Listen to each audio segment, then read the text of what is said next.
Arsenal's AGM today, I mean, did it stand for Angry Gooners meeting? It was an unmitigated PR disaster, wasn't it? It was a disaster. I think it was an embarrassment, really, wasn't it? I think it was probably great entertainment for everyone else, but the shareholders and the supporters of the club. And I think they'll feel let down. The great irony about this, of course, is that the people will talk about the manager. Well, he gave a great rabble-rousing speech. They'll talk about the majority shareholder, Stan Kroenke. And yet everything was directed, really, at Sir Chips Keswick, the chairman, who was really accused of being arrogant, dismissive, and rude, frankly, to the shareholders in the room. And I think that's the last thing you want as a football club, that kind of disconnect, which I think was clearly on show. I mean, it reminds me of sort of a few years ago when Peter Hillwood, you might remember, the sort of former chairman, making that famous comment, "Thank you for your interest in our affairs." And at the time, we thought, well, it's time for a new chairman, and they went to Sir Chips Keswick. Arsenal have done some good things around the club. Obviously, everyone is after trophies and titles. We all know that. But I do think that they really need to have a look at the ownership, the leadership of the club. John, they must have known that was going to go that way today. They must have known that. I mean, half a brain tells you that with what's gone on at Arsenal over the last couple of years, it was always going to end up going that way. Why does Stan Kroenke not stand up there as the majority shareholder, as the guy ultimately that is largely responsible for the direction the club are now moving in? Why does he not stand there and give his piece? Look, I do see that as a fair question, Andy. I do. I mean, listen, I was someone lucky enough to sit down with him yesterday, and you can't fault his determination, commitment for the long term, and determination, I guess, to try and make things better for Arsenal and move in the right way. He's not going anywhere, and he's determined to make the club better. But hasn't he, again, as a PR exercise, what do you make of this, Merce? So he chose to sit down with 2 newspapers the day before, yet refuses to speak at the AGM.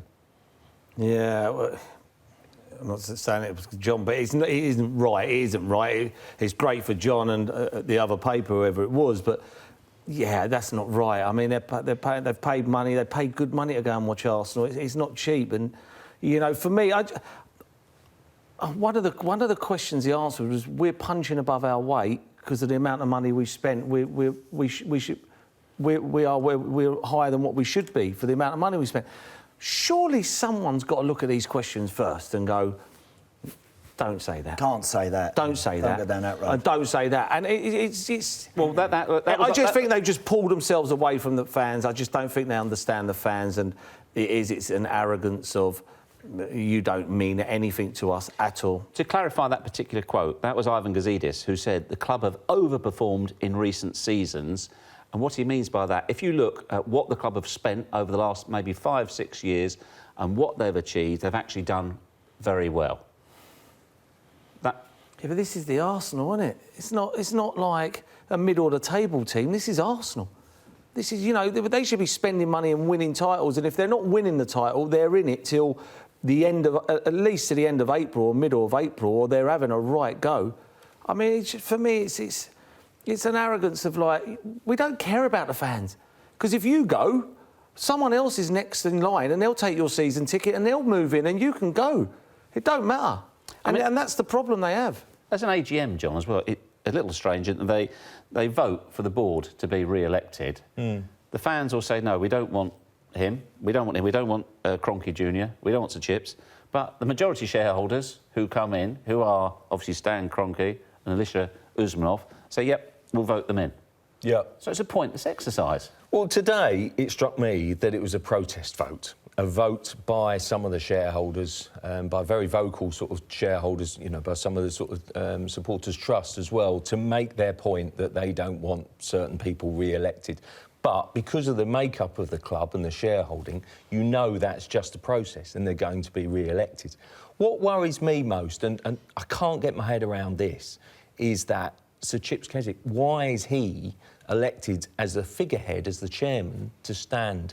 Because whatever you make of the manager, and whether you say or not that basically he's won 3 out of the last 4 FA Cups, his record-breaking FA Cup win and success, I don't think, frankly, it should be taken lightly.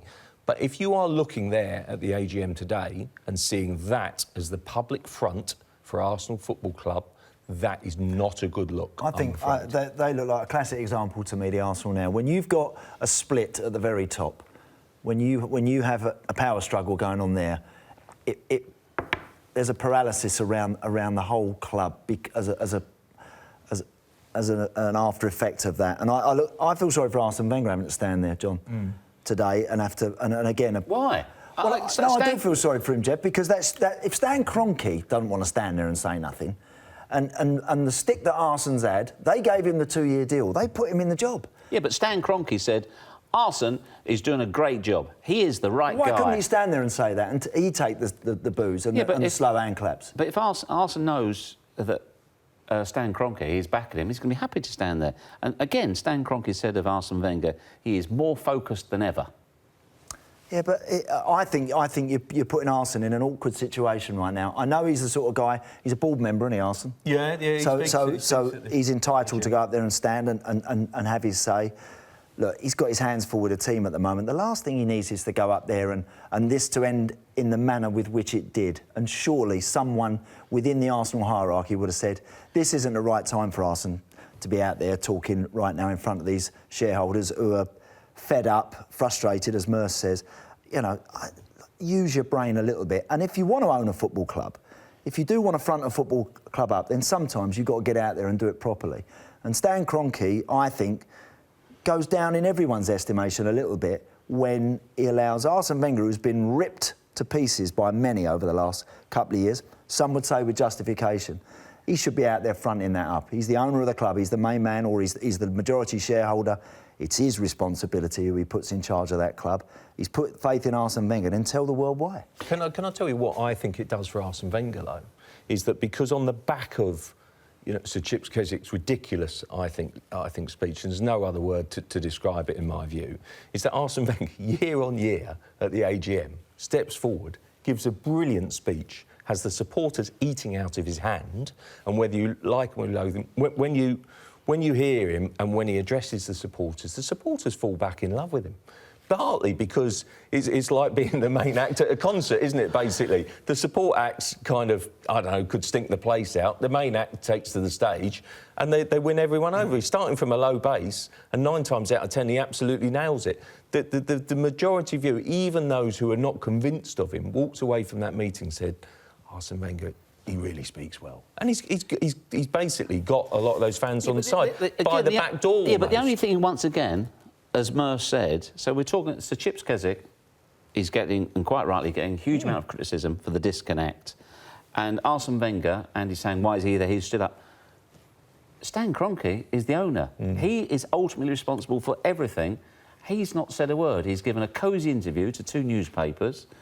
And when Sir Chips Keswick was asked... Ask John that. Yeah, I know. I was going to say, look, listen... Well, the other one was very good. Listen, he afforded us 2 hours. It was with his son, who's also on the board, Josh, and basically I left that in no absolute doubt at all in my mind. Well, you're one of the few people that have spent time up close with Stan Kroenke. What would you want to know about Stan Kroenke from John? Has he got a clue about football? Yeah, I think he's got a passion about it. I don't know. That's why I'm worried why he didn't get up in front of the fans, because I don't know if he knows what he's talking about, and he'll get twisted up. And he won't know what to say. That's what I feel. Yeah, I think he's got a passion for the game. He's into American sports. There's one trophy to win in whatever sport you play, from baseball to American football.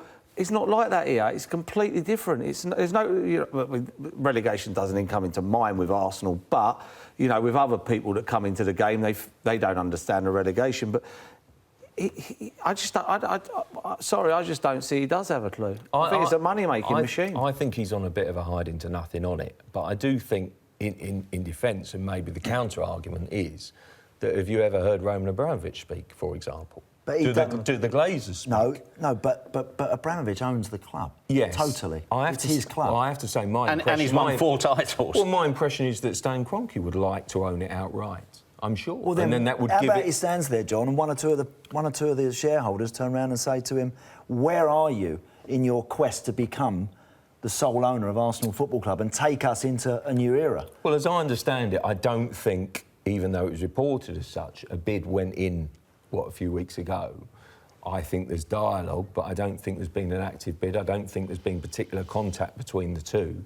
And I think, as such, it makes it so much easier if you are in sole charge of a football club, without definitely. doubt. And it can be difficult, I think. But my view is that it will remain in the Kroenke family through generations, with him and then into his son. Good luck, Arsenal. Well, When will they win the league again then? Yeah, but... No, not yet. They need to win the league. Is It's Arsenal. the FA Cup that bad? Oh, I mean, they have John, to. They have to be challenging for the title. It's a cheap way out the FA Cup. Anybody can win the FA Cup. Anybody can win the FA Cup. The draw wins you the FA Cup, in my opinion. You get 4. If they play Man City away in the 3rd round and they draw Man United away in the 4th and Chelsea away in the 5th, believe me, they ain't winning the FA Cup. You know, you win the FA Cup on draws. They've got to win the league title. They've got to win the league. And why he's there, and it don't matter if he gets all the shares. He still runs the club now. He's in charge. They can go and spend. They could go and buy Mbappe for 150 million if they wanted. Surely, they've got the money. Well, that also brought up at the meeting today. The board reflect on the fact that they managed to keep Ozil and Sanchez, and that was a good thing, in their opinion. Well, that all depends what happens at the end of the season. If they both walk out for nothing, they've done money. Yeah. Because they could have got they've rid let of them go into their last year Yeah. without getting them sorted out, without either selling them. And I believe what was said along the lines of, John, you'll correct me, was that it shows that we're not going to be dictated to by players. The fact that maybe we've let these players, they've gone into their final year, we're still going to retain them, means it's not all about money and we're not going to be dictated to. That's one way of putting it, but I think you'll find the fans, the shareholders, the genuine people who love and support Arsenal will be scratching their heads as to why that's... They also pointed out as well, a lot of their summer transfer business was assessed and they feel they had a very strong and robust transfer. They had a net spend of minus £18 million and signed 2 players. Well, is that a good transfer window? I'm not sure. Listen, I was critical in the summer. And frankly, listen, I respect Arsene Wenger, but I do think he might have gone in 2014 and ridden off into the sunset on the back of FA Cup win. This summer just gone, I definitely thought it was time to go. Mercer, I absolutely see where you're coming from on the title, but I think it's very difficult sometimes to kind of compete against the rest. The counter-argument for me is, you see Leicester win the title. Yes, that's a freak, and it's unique, dismissed. But I have to say, Liverpool went so close under Brendan Rodgers. That was a minor miracle. Well, frankly, if you do change a manager... I ain't sure that's a minor miracle. That's Liverpool. You know, that's Liverpool. No, maybe Leicester. Leicester. Oh, Leicester. Sorry, Leicester's a miracle. Yeah, but basically, I still feel that Liverpool would have been a remarkable achievement still under Brendan Rodgers. I totally get with you. I know what you mean because but where I they've think been. if you change the manager, if you bring in I'm not saying the manager. I'm not sitting here saying Arsene Wenger's got to go, but they need to spend money.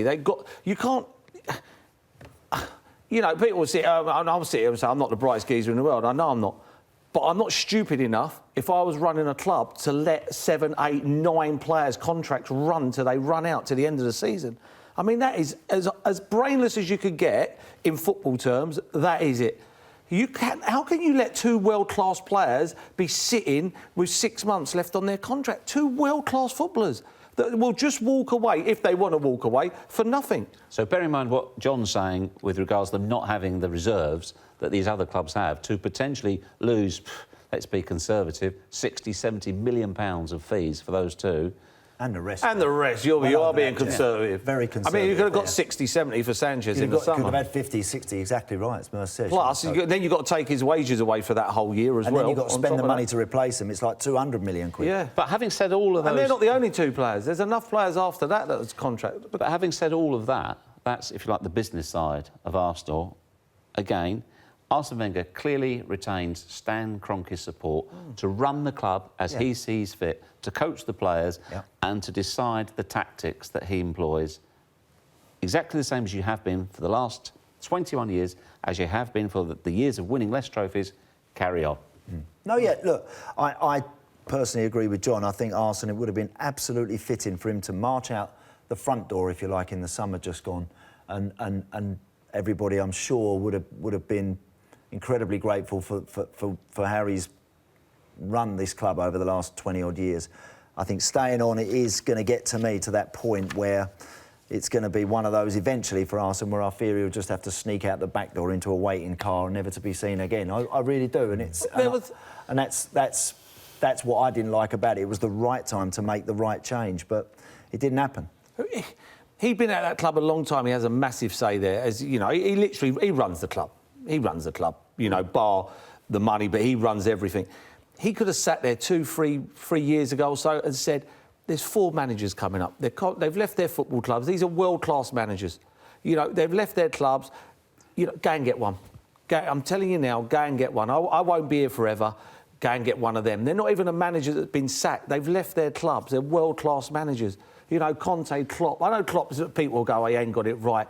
You know, they're still world-class managers. Yeah. You know, even Mourinho, people go, well, what will he do at Arsenal? He's a world-class manager. Yep. Do you know what I mean? And all of a sudden... He's not the only solution, is what you're saying. No, but, you know, he should have said at the time, you know, thinking of the club, go and get one of them. They won't come up all the time. And when they do come up next time, they've been sacked. OK, let's wrap up this little section. Lastly, and last word with you, John, on this. What damage do you think today has potentially done? Will it mean further discord and further separation with the supporters? Could this bounce back on them? Yeah, look, I do think that's the thing. I think it's the separation from the fans. And I think you have to look at the chairman for that. I think it's much more than anyone else. It's the chairman separating. He came across arrogant. He's come across from a different sort of, you know, section to the average fan, if you like, from society. It sounds as if he's not prepared to listen to the average fan. And that's the key, isn't it? If he's not prepared to listen, then he is chairman, and yes, he might not have the greatest say in the world, but it's a really bad appointment. I thought when they changed the chairman the last time around, it was to try and move into the 21st century. Surely Sir Chips Keswick can't be chairman again next year. But I do think when you look at it, it all automatically sort of spreads the blame, doesn't it, for Arsenal's failings on the pitch as well. And that's part of the problem. I think, forget everyone else, I think the failing today and the embarrassment today has been Sir Chips Keswick. Really bad day for him and for Arsenal Football Club.